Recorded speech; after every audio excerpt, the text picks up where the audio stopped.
Não tem como a gente não falar muito sobre este cenário internacional, né? Todo o impacto que isso vem causando para os mercados, tensões até especificamente em relação ao impacto para as economias. As notícias elas vão mudando muito rapidamente, né? Acabam sendo ali sendo surpreendidas, mas desde a última leitura que a própria China anunciou o aumento da taxação dos produtos nos Estados Unidos, mas fez uma possibilidade ali de não ter novas altas, né? De ter travado neste percentual.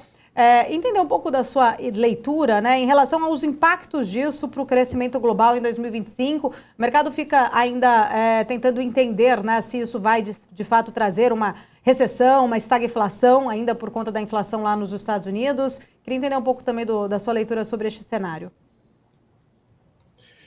Então, Paula, eu tenho 20 anos como professor da UFPE, né, e a disciplina uma das que eu ensino é economia internacional.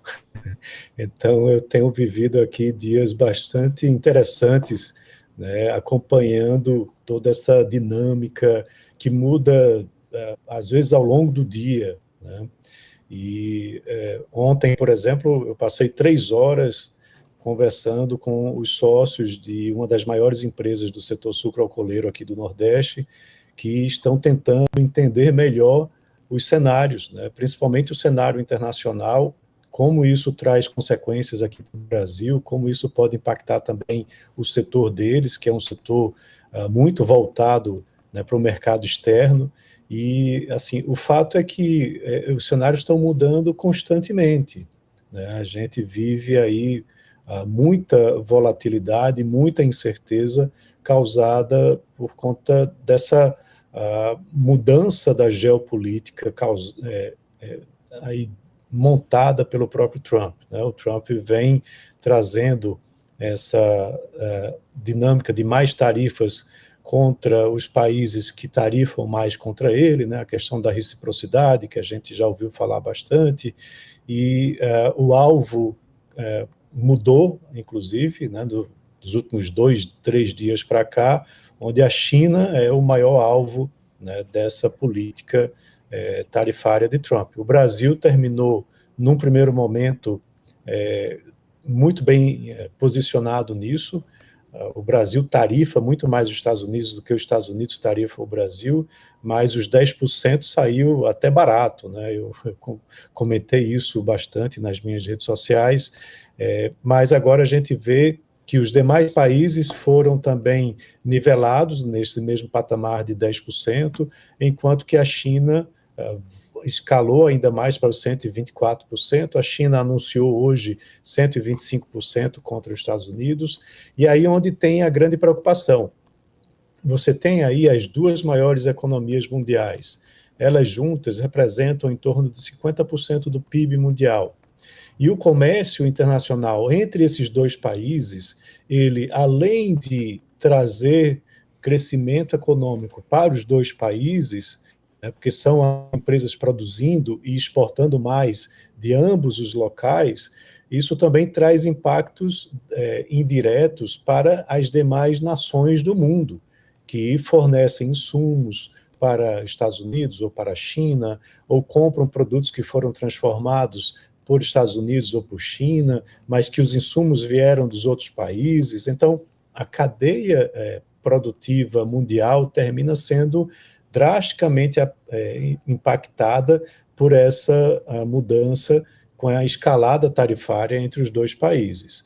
Então, é uma preocupação, sim, né, para o crescimento econômico de 2025 por conta desse efeito direto entre as duas economias e indireto, né, pelos elos das cadeias produtivas globais que são cada vez mais conectadas. Você não tem hoje uma produção que seja 100% daquele país, com exceção de algumas commodities agrícolas ou minerais ou combustíveis. Mas quanto mais agregação de valor você tiver, ou seja, quanto mais industrializado o bem for, você termina tendo elos de conexão com diversos países. Tem um vídeo, inclusive, até mais antigo, do Milton Friedman, né, que ele fala do lápis, né? Ele diz, esse simples lápis, ele representa o comércio internacional na sua plena forma, porque você tem vários insumos da produção desse lápis que são oriundos de diversos países. E, graças ao livre comércio, você consegue ter esse lápis por um preço razoavelmente baixo para ser utilizado. E, inclusive, ele finaliza dizendo que, muitas vezes, algumas dessas nações nem são amigas, né, nem gostam delas entre si, tem algum conflito, mas, ainda assim, ambas saem ganhando com o comércio internacional dos insumos e do próprio lápis. E é isso que a gente precisa para a nossa economia mundial.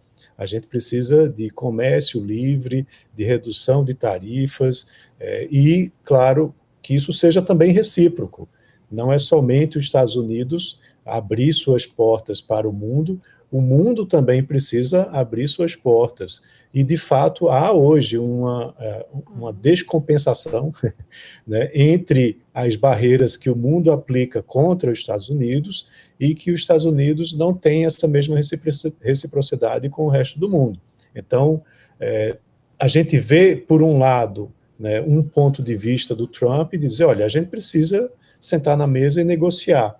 E a única ferramenta que eu tenho para isso é fazendo o que eu estou fazendo agora, levando as tarifas contra todos vocês, para que vocês possam dizer, não, opa, peraí, eu tenho que revisar minhas tarifas para poder ter um diálogo de um maior livre comércio entre os dois países, no caso, né, entre os Estados Unidos e as demais nações.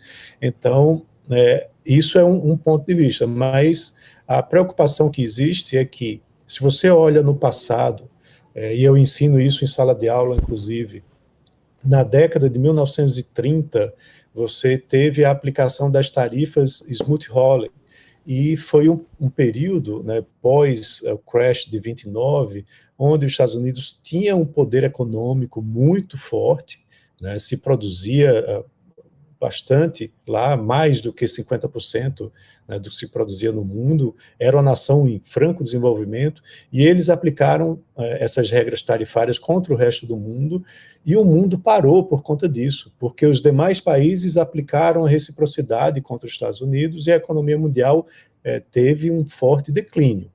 A situação é um pouco diferente agora, porque você tem os Estados Unidos ainda como a principal potência econômica mundial, mas tem a China logo ali ao lado, né?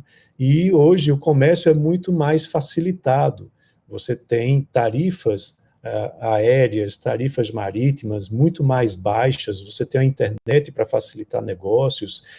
Então, isso talvez não tenha o mesmo impacto que aconteceu lá, mas é de se esperar, sim, que haja impacto, que haja o rerouting, né, do comércio, ou seja, você comece a pensar em novas rotas, em novos fornecedores, e isso mexe muito com a dinâmica do que é produzido, onde é produzido, e a China pode vir a ter um papel ainda mais forte do que já tem hoje, se os Estados Unidos mantiverem essas barreiras num patamar muito alto.